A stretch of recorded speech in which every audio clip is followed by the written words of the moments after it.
है महका हुआ गुलाब, खिला हुआ कमल है। हर दिल में है उमंगे, हर लब पे गजल है। ठंडी शीतल बहे बयार, मौसम गया बदल है। हर डाल ओढ़ा नई चादर, हर कली गई मचल है। इस चित्र से संबंधित एक कविता का वाचन किया मैंने। आप शायद जान गए होंगे, ये स्क्रीन पे जो आप एक चित्र देख रहे हैं, ये कैसा चित्र है, किस समय का चित्र है। इसी से संबंधित एक और चित्र देखिए। बागों में जब बहार आने लगे, कोयल अपना गीत सुनाने लगे। कलियों में निखार छाने लगे, भंवरे जब ऊपर मंडराने लगे। मान लेना बसंत आ गया, रंग बसंती सा गया। इन दृश्यों से संबंधित एक ऋतु से संबंधित कविता का वाचन किया मैंने। तो आप जान गए होंगे ये मौसम, ये ऋतु, कौन सा ऋतु, किस ऋतु का वर्णन किया गया है कविता में। जान गए हैं ना? हाँ, शायद बसंत ऋतु का वर्णन है। कलियों में, फूलों में, बागों में, हर जगह जो है हरियाली छा जाती है। मन में, सारे दुनिया में एक नई उमंगे छा जाती है। तो आइए इस बसंत ऋतु से संबंधित एक कविता का पाठ आज करते हैं। मैं आज के इस ई क्लास में कक्षा 8 के सभी भैया बहनों का स्वागत करता हूं। हम उम्मीद कर रहे होंगे कि आप हमारे साथ ज़रूर जुड़ेंगे।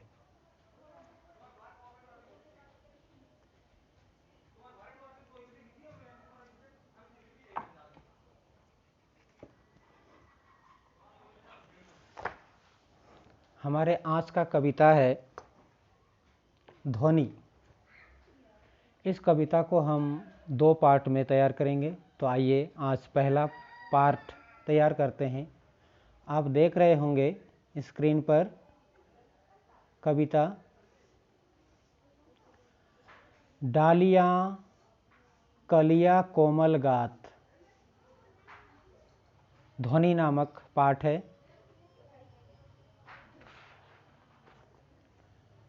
और आप ध्यान दे रहे होंगे, ध्वनि नामक पाठ,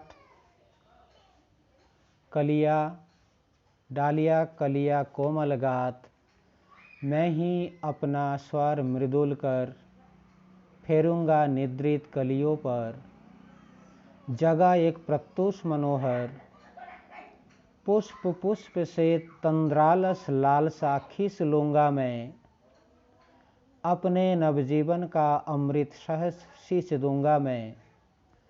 द्वार दिखा दूंगा फिर उनको, है मेरे वे जहां अनंत, अभी ना होगा मेरा अंत।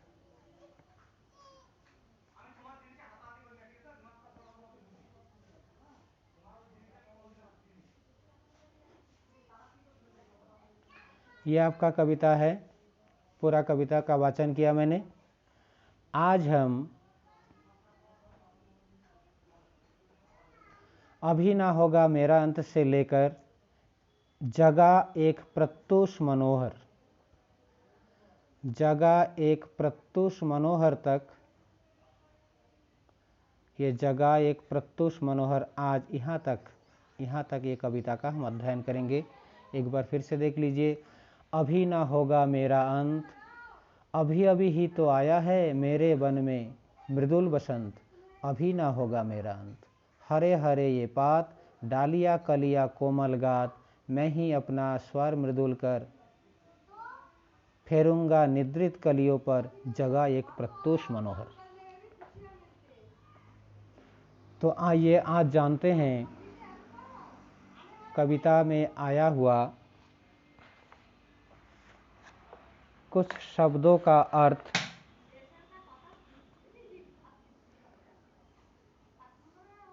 सबसे पहले कुछ शब्दों का अर्थ हम जानते हैं। शब्द आया मेरा अंत। अंत, मेरा अंत अर्थात मेरी जीवन की समाप्ति। मेरे वन में मृदुल वसंत, मृदुल शब्द आया मृदुल। मृदुल शब्द का मतलब होता है कोमल, मुलायम। बसंत, बसंत समझते हैं आप, बसंत एक ऋतु, ये अच्छी समय का द्योतक होता है। फिर अगले कठिन शब्द पात, पात समझते हैं आप, पात। पात का अर्थ होता है पत्ता या पत्ते। जब पेड़ पौधों पर आपने देखा होगा पत्ते खिल जाते हैं, पत्ते आ जाते हैं बसंत ऋतु में, तो वो हरे हरे पत्ते। कोमल गात, कोमल यानी कि मृदुल मुलायम। गात, गात शब्द का अर्थ आया गात। गात का मतलब होता है शरीर।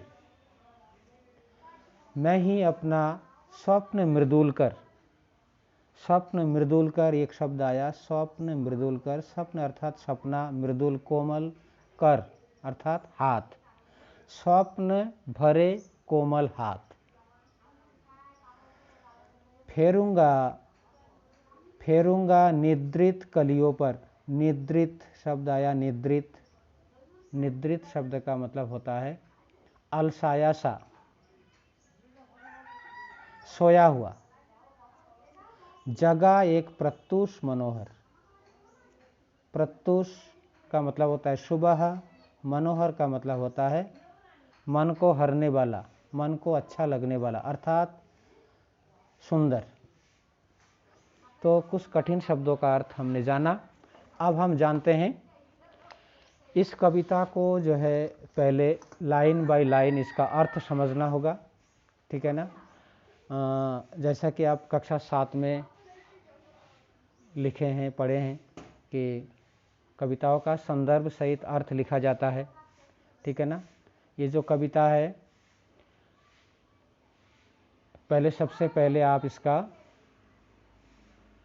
अर्थ लिखेंगे, यानी कि कविता का कवि जो है आपको पता होगा सूर्यकांत त्रिपाठी निराला। आपके पास पुस्तकें होगी, पुस्तकों से कविता का सस्वर वाचन करना है, कविता को अंत में याद भी करना होगा। तो जानते हैं सबसे पहले इसका अर्थ, यानी कि जब संदर्भ लिखेंगे तो संदर्भ में आता है प्रस्तुत पद्यांश हमारी पाठ्य पुस्तक बसंत भाग 3 के ध्वनि नामक पाठ से लिया गया है। इस कविता में कवि ने कुछ आशाएं की है, कुछ इच्छाएं जाहिर की है, यानी कि बसंत ऋतु के माध्यम से। कविवर है सूर्यकांत त्रिपाठी निराला। तो आइए इसका अर्थ समझते हैं। अभी ना होगा मेरा अंत, अभी अभी ही तो आया है मेरे वन में मृदुल बसंत। अर्थात इन कविताओं के माध्यम से कवि कहते हैं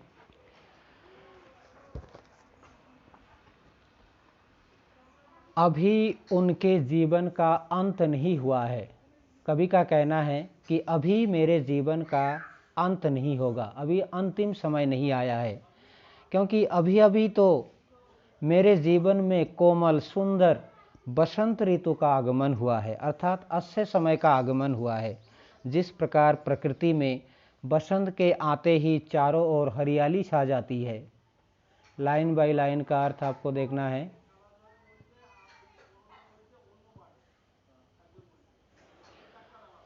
फिर से एक बार, अभी ना होगा मेरा अंत, अभी अभी तो आया है मेरे वन में मृदुल बसंत। अभी ना होगा मेरा अंत, कभी कह रहे हैं कि अभी उसके जीवन का अंत नहीं होगा, अभी अभी तो उसके जीवन में कोमल सुंदर बसंत का आगमन हुआ है। जिस प्रकार प्रकृति में बसंत के आते ही चारों ओर हरियाली छा जाती है, नाजुक हरे हरे ये पात, डालिया कली कोमल गात, मैं ही अपना स्वप्न मृदुल कर फेरूंगा निद्रित कलियों पर। कवि का कहना है कि बसंत के आते ही चारों ओर हरियाली छा जाती है, छा गई है। नाजुक कलियां से भरे डालियां सुंदर रूप में खिल गए हैं। चारों ओर प्रकृति की सुंदर छवि दिखाई देने लगी है। वैसे बिल्कुल वैसे ही मैं भी अपने जीवन में अपने कार्यों के द्वारा चारों ओर यश फैलाना चाहता हूँ।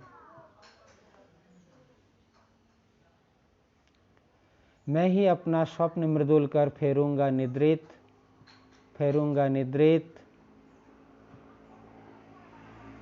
कलियों पर जगा एक प्रत्युष मनोहर। अर्थात जिस प्रकार से प्रकृति अपने पूरे यौवन पर है, मैं भी अपने स्वप्न भरे कोमल हाथों को अलसाई कलियों पर फेर कर उन्हें एक नया सुबह आने का संदेश देना चाहता हूँ। अर्थात अपने जीवन का आलस्य, निराशा तथा बाधाओं को दूर भगाकर नए कार्यों की ओर अग्रसर होना चाहता हूँ।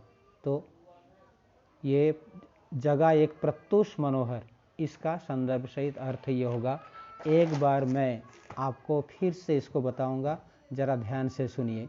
अभी ना होगा मेरा अंत, अभी ना होगा मेरा अंत, अभी अभी ही तो आया है मेरे वन में मृदुल बसंत। अभी ना होगा मेरा अंत, हरे हरे ये पात, डालियाँ कलियाँ कोमल गात, मैं ही अपना स्वप्न मृदुल कर फेरूंगा निद्रित कलियों पर जगह एक प्रत्युष मनोहर, जगह एक प्रत्युष मनोहर तक। एक बार इसका अर्थ मैं फिर से दोहरा देता हूं। कवि कहते हैं कि अभी मेरा अंत नहीं होगा, अभी मेरा अंत नहीं होगा, क्योंकि अभी अभी तो मेरे जीवन में सुंदर बसंत का आगमन हुआ है। अभी मेरा अंत नहीं होगा, क्योंकि अभी अभी तो मेरे जीवन में बसंत ऋतु का आगमन हुआ है, अर्थात अच्छे समय का आगमन हुआ है। जिस प्रकार प्रकृति में बसंत के आते ही चारों ओर हरियाली छा जाती है, चारों ओर उमंगें फैल जाती है, उल्लास फैल जाता है, वैसे ही प्रकृति में भी नाजुक कलियां व सुंदर कलियां सुंदर से रूप में खिल जाती है। चारों ओर प्रकृति की सुंदरता दिखाई देने लगती है। वैसे ही मैं भी अपने जीवन में अपने कार्यों के द्वारा चारों ओर यश फैलाना चाहता हूँ।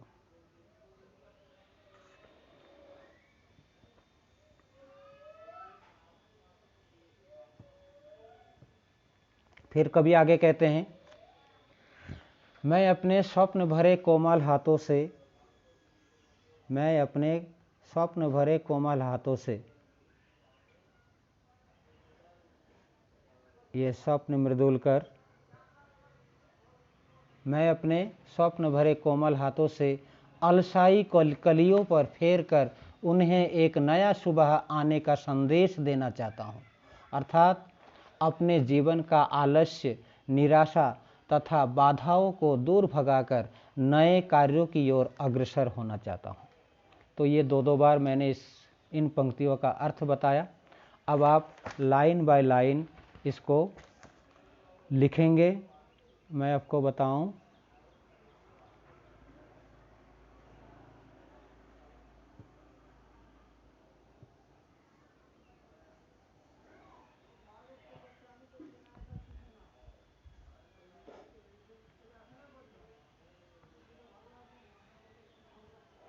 ये आपके लिए मैंने तैयार किया है।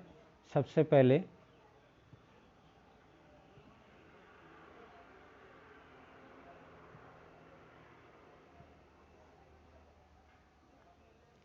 संदर्भ लिखेंगे, व्याख्या लिखेंगे, उसके बाद कुछ शब्दों का अर्थ।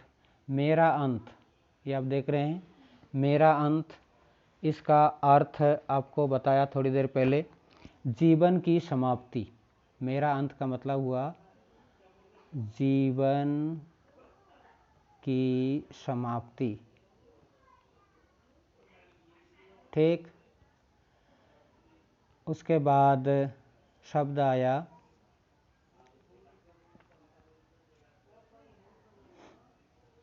बसंत एक ऋतु अर्थात अच्छा समय, हरियाली भरी एक अच्छे समय की शुरुआत। मृदुल शब्द का मतलब होता है कोमल, कोमल। उसके बाद शब्द आया पात, पत्ता। कोमल गात यानी कि कोमल शरीर, कोमल शरीर। उसके बाद शब्द आया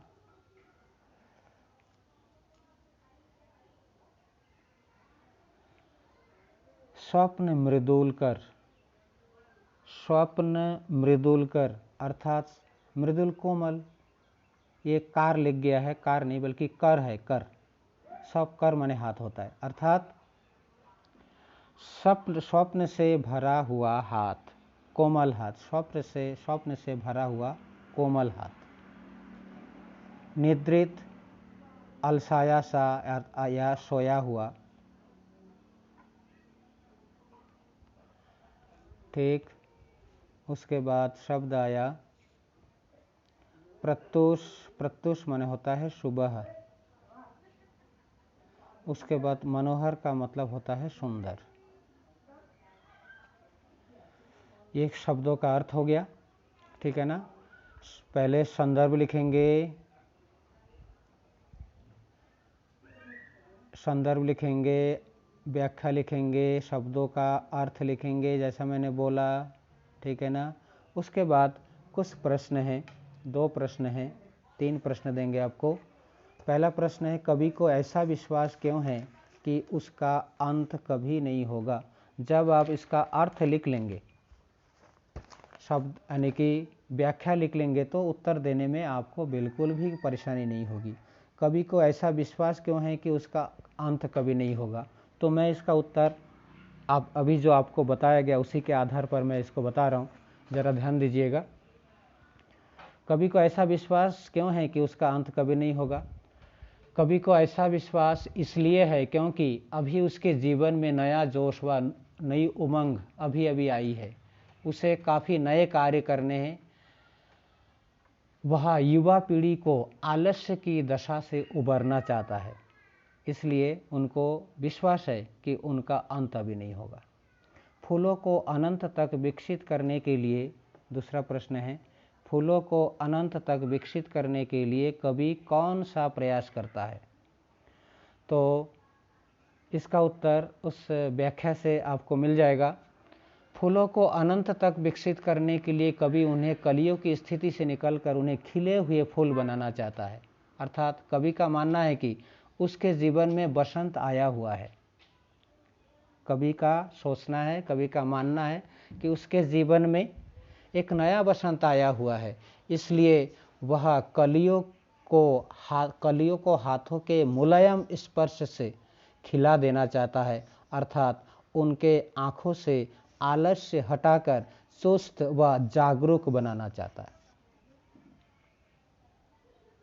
ठीक, इस प्रकार से ये 2 प्रश्न हो गए और अंत में एक तीसरा प्रश्न मैंने दिया है, कविता को सस्वर वाचन करते हुए याद कीजिएगा। ठीक है ना, सुंदर लय के साथ कविता को पढ़ते हुए कविता को याद कर लेना है। तो ये आपका आज का काम होगा। ठीक है, थैंक यू, धन्यवाद।